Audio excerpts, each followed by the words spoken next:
Uwaga! Film prezentuje podstawy gry Vion. Jeśli jesteś już zaznajomiony z zasadami panującymi w tym świecie... Hej, siemaneczko, z tej strony chłopaczek, co się lubi bawić grami i dziś postaram się wam pomóc w stawianiu pierwszych kroków w Vion. Kurwa jebane samochód. Wow, lecimy!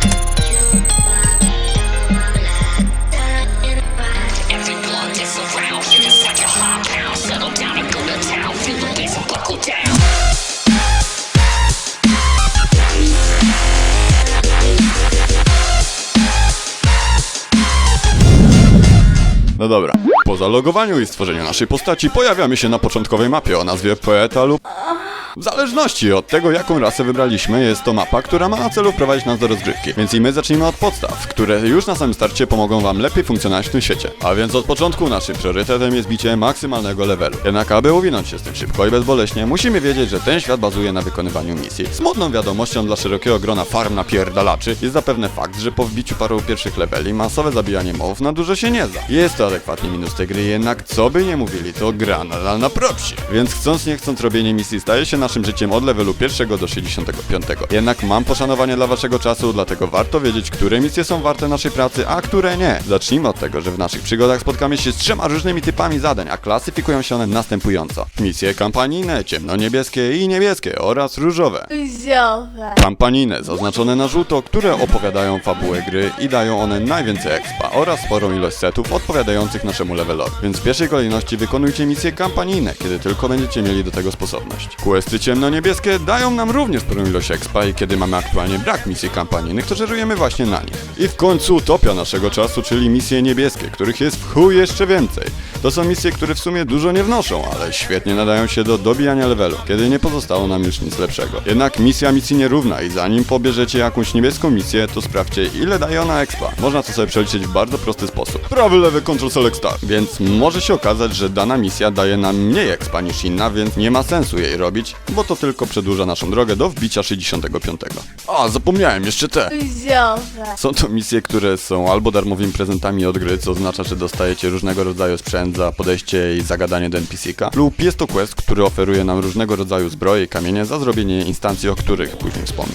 Dobra, mam już pewność, że rozróżniacie kolory, jednak musicie także wiedzieć, w jaki sposób je kontrolować. I już tłumaczę, o co chodzi, bowiem każde pobrane przez nas zadanie jest zapisane w jakby naszej książce zadań. Sam nie wiem, jak to określić, bynajmniej jest to rodzaj przypominajki, ponieważ nie zawsze pamiętamy, co mieliśmy zrobić, lub po prostu nie doczytaliśmy. Tak więc, aby zrobić sobie szybki refresh, klikamy na klawiaturze klawisz J lub wybieramy bezpośrednio z menu zakładkę zadania. W ten sposób możemy być na bieżąco w tym, co robimy, a dodatkowo poprzez zaznaczenie wybranej przez nas misji, automatycznie gra oznacza nam obszar w grze, gdzie możemy znaleźć potrzebne nam moby czy itemy, co mocno ułatwia grę. Teraz ekspienie na pewno pójdzie wam nieco szybciej.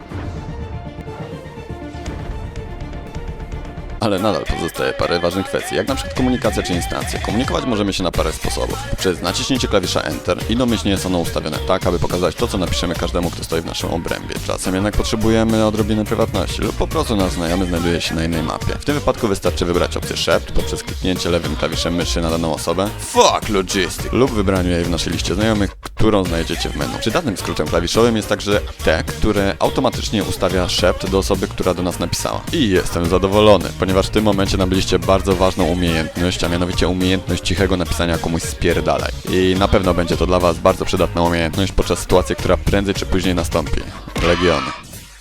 Ion, tak jak każda gra, posiada najzwyczajniejsze w świecie gildie, z tym, że tutaj to zjawisko jest opisywane mianem legionów, czyli grupa osób, która wspólnie gra i sobie pomaga. W rzeczywistości jednak wygląda to tak, że różni ludzie werbują innych różnych ludzi i chociaż ledwo wszedłeś do gry, dostajesz zaproszenie do jakiegoś legionu. A sam nawet dobrze jeszcze nie wiesz, czym się atakuje. I jest to niewyjaśniony precedens, bo po co, dlaczego? Czekajcie, bo idziemy założyć jeszcze 2 legiony. Jednak funkcjonuje. Ale oczywiście nie mówię tutaj, że legiony są złe. Sam prowadzę swoją ekipę od 7 miesięcy. Z tą różnicą, że ja faktycznie gram z tymi ludźmi, którzy są w moim teamie. Tak więc zanim gdziekolwiek przystąpisz, skorzystaj z umiejętności używania szeptu i porozmawiaj z daną osobą. Pytaj się, po co cię rekrutuje i dlaczego. Powiedz, że nie byłeś nigdy w legionie i czy wytłumaczy ci, jak legion działa. Mi to ułatwi roboty, a ty będziesz miał pewność, że ludzie, którzy cię rekrutują, są w porządku i warto z nimi grać. I ostatnim punktem programu są w dzisiejszym rozkładzie jazdy instancje. To, co warto powiedzieć, to fakt, że instancje to zwykły log z bossami, do których chodzi się z ekipą innych graczy. I na niższych poziomach służą one do dobijania levelu, a na wyższych są codziennością, w zdobywaniu dropów i coraz tam lepszych itemów. Jeśli chcecie dowiedzieć się więcej o instancjach, wystarczy, że klikniecie w buźkę Mayoshiego znajdującą się gdzieś tu I w zasadzie w ten oto sposób możecie już zacząć rozgrywkę, która będzie o wiele łatwiejsza niż byłaby parę minut temu. Jednak bardzo często ludzie mówią, że nie mają gdzie expić. Wiecie, kończą im się misje, robi się nieciekawie, a więc do dzieła. Przede wszystkim misje kampanijne, czyli te ważne, kierują was na mapy, które aktualnie są dla was najlepsze. Na waszym poziomie. Ale żeby nie było niedomówień, lecimy po kolei.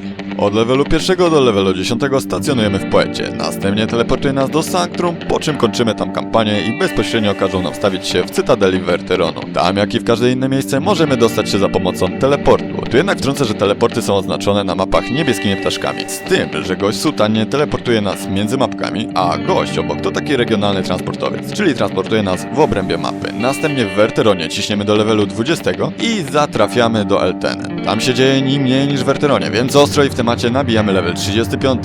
Na tym levelu czas udać się do Heiron, w którym bez problemu nabijecie poziom 45, a odskocznym w dążeniu do 50 może okazać się na przykład Teomobos. A kiedy już pyknie wam 50, wchodzicie do kolorowego Incision. Na tym levelu już powinniście wiedzieć, co robić dalej. Więc z mojej strony to wszystko, dziękuję kumple i do następnego.